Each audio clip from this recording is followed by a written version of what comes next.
Menyangkut kes yang kedua Pak, menyangkut objek tanah darat Pak. Itu saya menguasai sejak tahun 2002 Pak, tidak ada masalah.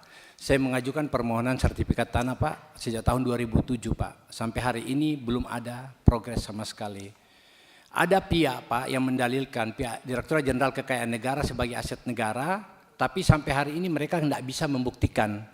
Padahal permohonan itu Pak, sudah kami ajukan, sudah dilakukan proses pengukuran, ada pembayaran Pak, kewajiban kepada negara, pembayaran PBHTB waktu itu 31 juta sekian, pembayaran pengukuran 2 juta lebih, dan tiap tahun sampai hari ini kami melakukan proses pembayaran PBB.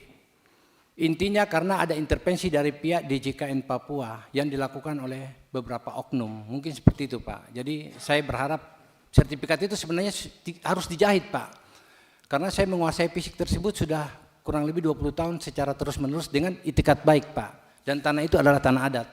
Mungkin seperti itu Pak untuk yang kes keduanya. Baik, saya masuk kes yang ketiga Pak. Ada tanah saya Pak, kurang lebih 14 hektar. Itu saya membelinya 30 tahun yang lalu Pak.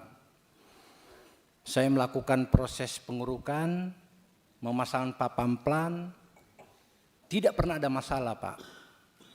2 tahun yang lalu Pak, saya coba mengajukan permohonan sertifikat Pak, dan itu sudah diukur. Waktu itu Pak, kantor gubernur Papua dilakukan reklamasi perbaikan Pak. Dilakukan perbaikan, ada bongkaran kantor gubernur di situ Pak. Mereka butuh tempat, saya dapat 800 red ditimbun di situ Pak. Tiba-tiba Pak, mereka dari pihak BKSDA Polda Papua melakukan pemasangan papan plan bahwa dia katakan lokasi tersebut adalah Taman Wisata Alam.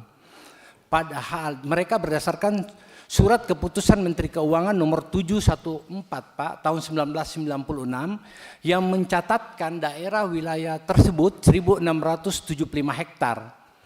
Nah, katanya tanah saya 14 hektar itu masuk dari daerah situ.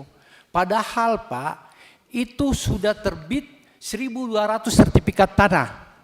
Dan ada salah satu Pak, oknum di situ Pak, yang indikasi mafia tanah juga Pak, dia bisa memperoleh 50 sampai 60 sertifikat tanah.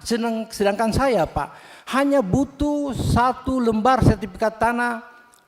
Susah sekali Pak, padahal saya juga ingin membangun Papua Pak. Berharap Pak dengan implementasi semangat Pak, Undang-Undang Otonomi Khusus Papua nomor 21 tahun 2001 Pak, Junta Undang-Undang nomor 2 tahun 2021, begitu juga dengan Perdasusnya, saya pikir tidak ada alasan Pak dari pihak Badan Pertanahan untuk 2 case tersebut untuk menahan proses sertifikat saya Pak, karena syarat teknis, yuridis, penguasaan fisik dan membayar pajak-pajak pemerintah sudah kita lakukan. Mungkin seperti itu Pak. Terima kasih pimpinan.